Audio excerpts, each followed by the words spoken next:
People who appear strong or called strong are often the ones who need the most help, but they either don't ask for it because they don't know how, or because they refuse it altogether. They are used to shoulder the weight, even if it eats away at them or it isolates them from everyone they love.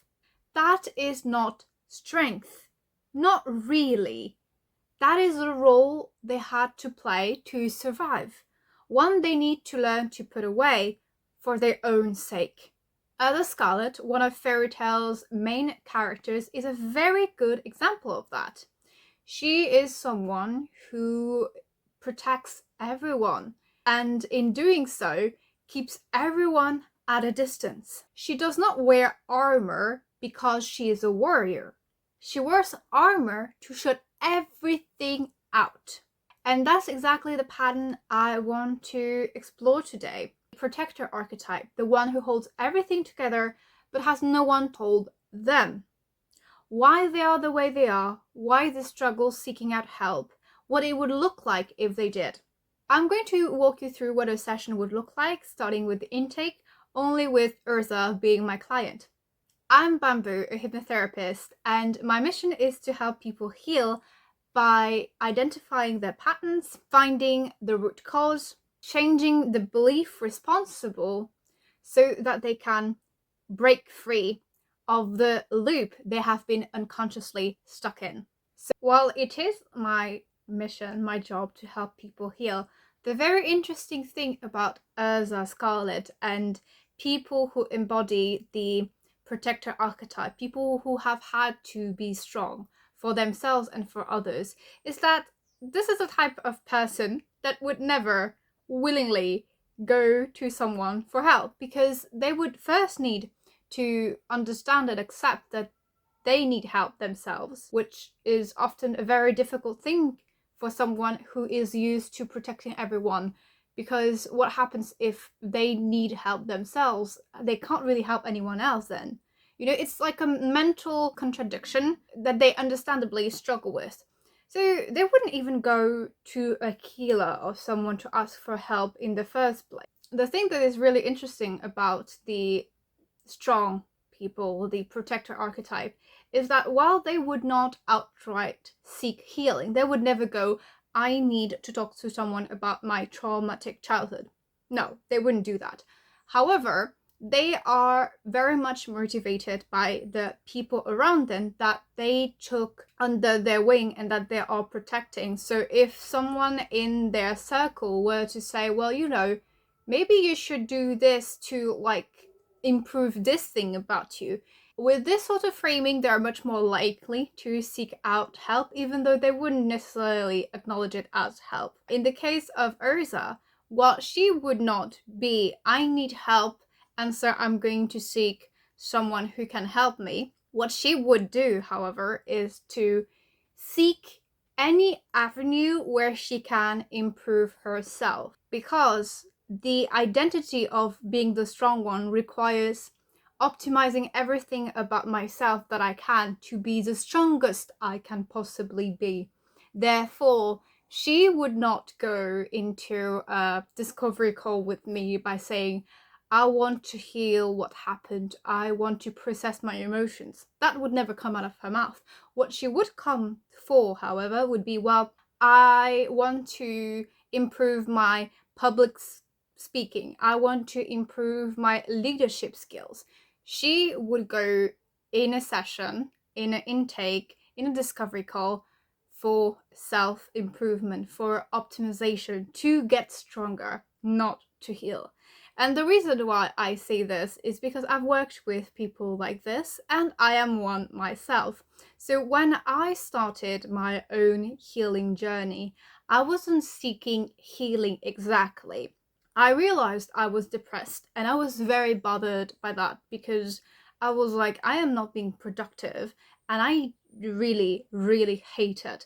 I want to be efficient. So how can I possibly be efficient? Okay, I'm gonna fix that. This is something that the people that helped me mentioned, was that whilst we were doing the intake call to say what exactly I wanted to do, what I wanted to achieve, I did not say I want to heal. I did not say I want to feel my emotions that I'm not feeling because, depression. No, that's not what I said. I said I want to be able to do this or to do that. I went straight to the action instead of the feeling that was keeping me away from the action in the first place. I wanted to be efficient. I wanted to be productive. The whole healing aspect of it, the whole emotional process was not really of interest to me as much as the outcome of it was. And Erza is the same. If you're enjoying this video, do like the video so that I know that this is something that you would want more of. And also subscribe for similar videos because this is very much my bread and butter. I talk about the mind and patterns that we experience and we repeat by also examining what happens in the stories that we love.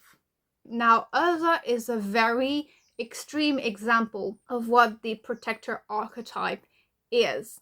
I also embody that archetype, but in a very milder way. In my case, I was used to be the emotional pillar for other people. In Erza's case, she was literally protecting everyone, saving everyone all the time. The thing that is really interesting though is that when you are the protector for someone, you're not doing them a favor as much as you think you are. Now, the reason why I say this is because if we take the example of Erza, she literally saved everyone. She protected everyone, but that was not that helpful to her because then she had to carry all of that weight, all of that burden, all of that responsibility herself, which is too much for a single person to carry. So that is the part that is unhealthy for her. But the other part too is that when you look at Sho or Miliana or Kagura, people who were protected by Erza, they did not come out unscathed either, even though they were the one being protected. So sometimes when you aim to protect everyone and to spare them from the pain, you're not doing them a favor as you're not teaching them how to handle the pain. You're not equipping them to be stronger themselves. You are, taking that for yourself, and so they don't know. And therefore, they also carry some level of guilt because they are aware that you're the one sparing them from all of that. So they don't come out unscathed, which is why instead of being the sole protector, it is a relationship. People are equal participants in a relationship dynamic. And what Erza found herself in was a dynamic where she was clearly the one protecting everyone, and she was on another level, which it is both the service to her and also to the ones that were being protected by her. Of course, Erza would never come into a session and be like, yes, I want to teach them to be this way or that way. That is not how she would come in. As I said, Erza, being the protector, being the strong one, would seek out how to be stronger. Even though she clearly has relational issues, relational wounds, and self-esteem wounds, because she is quite the self-sacrificial person as well, she would not come in a discovery call to look at these things. What she would look at, however, would be how can I maybe improve my sleep so that I am more efficient, so that I am stronger? How can I level up my leadership skills? How can I improve my public speaking? Because we do know from the manga and the anime that she is not that comfortable in front of a crowd that is not her guild members. So she would go for those things instead of how can I be better, instead of looking at how to heal because I was wounded there. She definitely carries some betrayal wounds as well. Even though hypnotherapy can definitely help her with all of the issues that she had because of how she grew up, unfortunately, Erza wouldn't go in and ask for help with these. But you know what's really interesting though is that even if you come for a hypnotherapy session and you want to improve your public speaking, let's say, or your leadership skills, the root cause of why you are feeling blocked in some way in those areas is interwoven with the other issues that you refuse to look at, the other wounds that you don't want to heal because you would need then to admit you need healing there.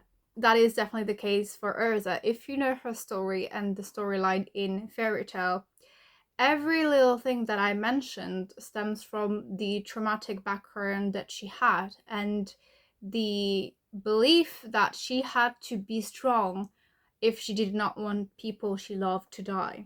And she was both the protector and the one being protected initially because Rob protected her and saved her life. But at that moment when Rob passed away in protecting her, the belief of, well, I can't lose anyone else again, so I can't afford to be weak. I need to be strong because if I'm not strong, people are going to die. That is the belief she formed at that very instant. And that belief is also what kept her away from forming bonds that are reciprocated, bonds that are equal in terms of relationship dynamics with other members of her guild.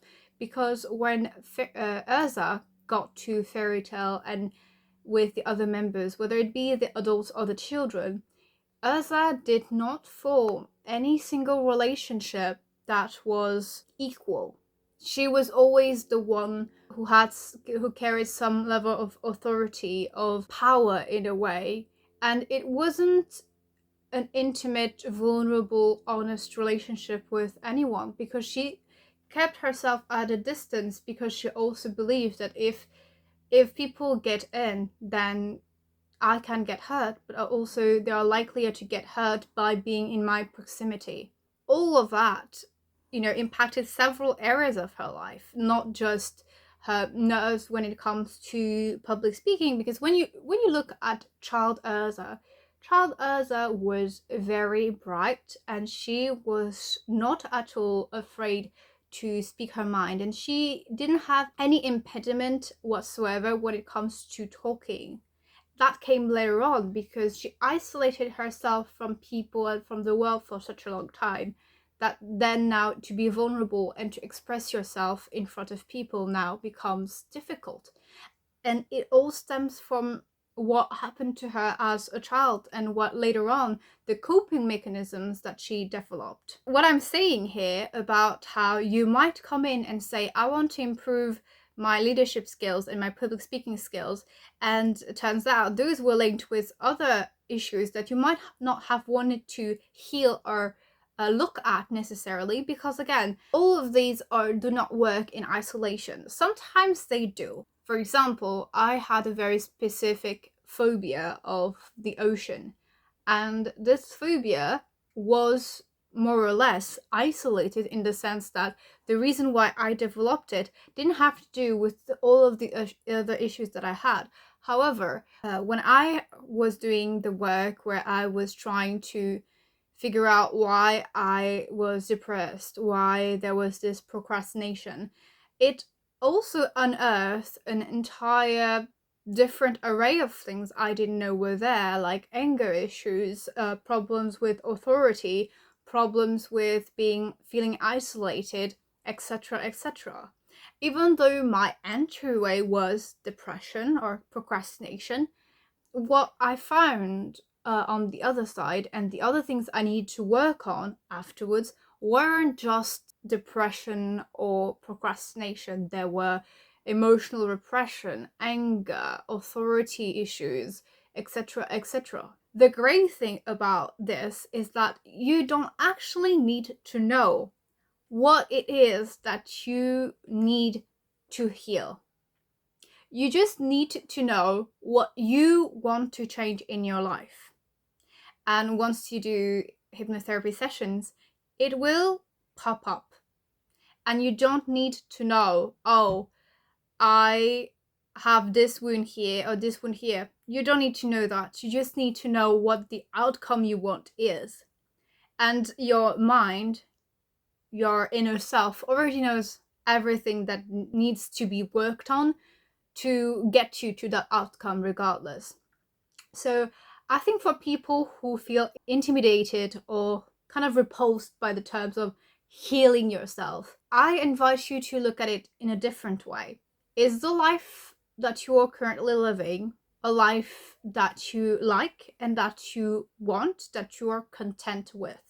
Because if there are areas of your life, whether it be in your relationships, whether it be in terms of your confidence, whatever area it is, if you don't feel satisfied, you don't like where it is something that can be worked on in hypnotherapy. And you don't need to want the healing process or know what the healing process is going to be to get to the outcome that you want. That is the beauty of hypnotherapy. Whereas, for example, in regular talk therapy, if, for example, you want to find a good relationship, boyfriend, girlfriend, whatever, then you need to speak about, well, why have I never ended up with like a good person or a decent person? And you need to talk it out.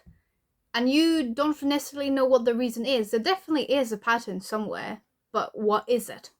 You know, depending on how talkative you are, of how self-aware you are, or how much of the reason why you are stuck is even conscious, in the sense that it is something that you in your waking mind know is happening, it's going to take some time. It's going to be difficult because you need to pinpoint the right thing and you don't really know what it is.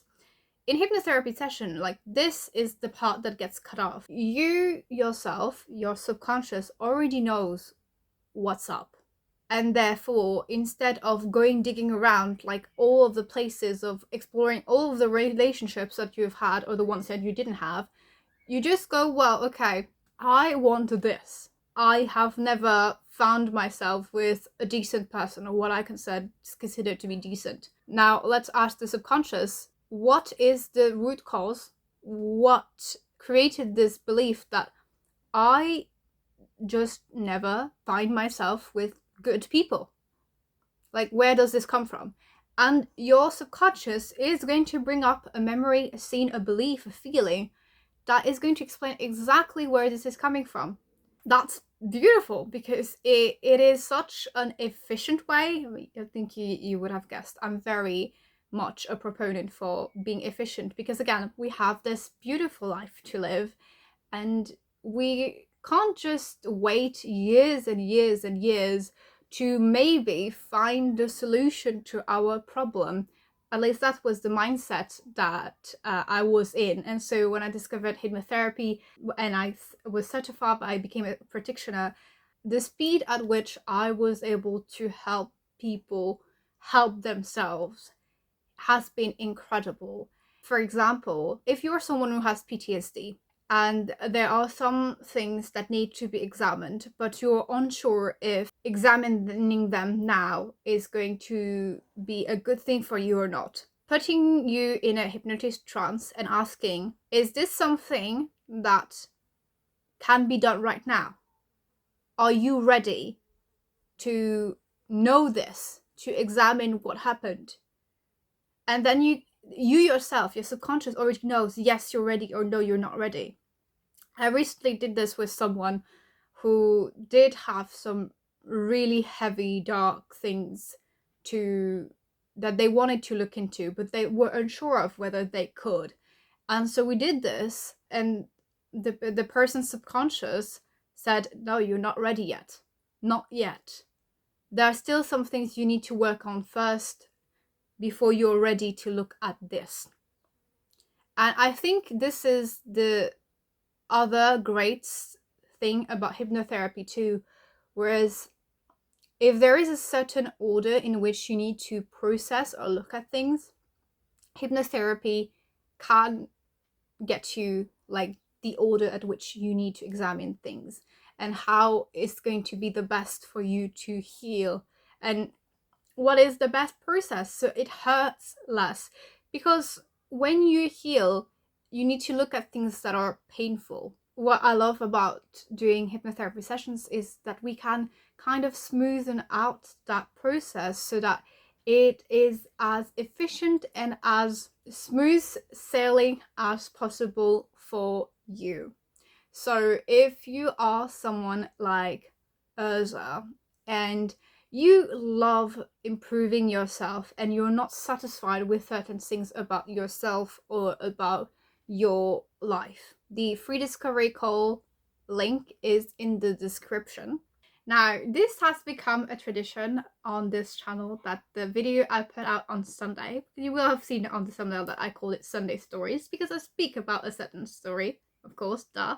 There is this closing tradition that I'm doing, which is to pull an oracle card at the end of a video to give you a message to sit with before you leave. So this time, this is the oracle card that I pulled. It is called Le Dépouillement. I am French, by the way, for those who don't know, which is why my oracle card is in French. Le Dépouillement, which means in English, stripping away. This is what the guide says about this, the guidebook. Keywords: resilience, calm, detachment. You have this imagery, of course. So this tree is preparing for winter. It knows that it will have to leave its leaves to the wind. It does not fight back. It welcomes each season as it comes and lives in harmony with the rhythm of the earth. This card invites you to do the same in your life right now. Whatever happens, whatever you're going through, resistance, fight, or revendication are not your best advisors right now. Look at what would be the best and most beautiful way to live your life. What makes your heart beat? What makes you happy? Sometimes holding on to a thing hurts more than letting them go. Meditate on it. Find the calm and this resilience within you. Everything happens for a reason, even if we don't always understand it. Again, it's very on theme with what I was saying with being strong and having to let go of that role, because is this the best life that you want? Is this your definition of contentment? The oracle cards pull have always been incredibly on point on this channel, and honestly this time it's very much related to the video.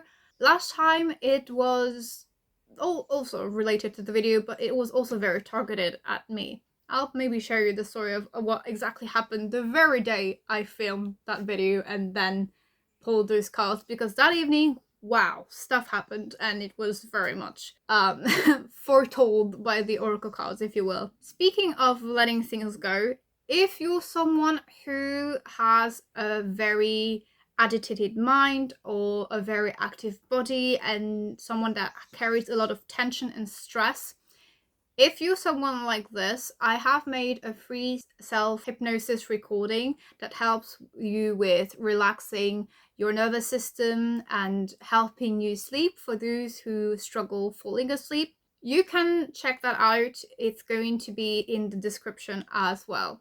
Do tell me what kind of videos, what characters you want me to talk about, analyze next, because I would love to know what it is that you guys are into. On that note, we're done here, and I highly recommend you checking out that video if you have enjoyed this one and made it this far. Also, like and subscribe if you haven't already. But I think you probably have by now, haven't you?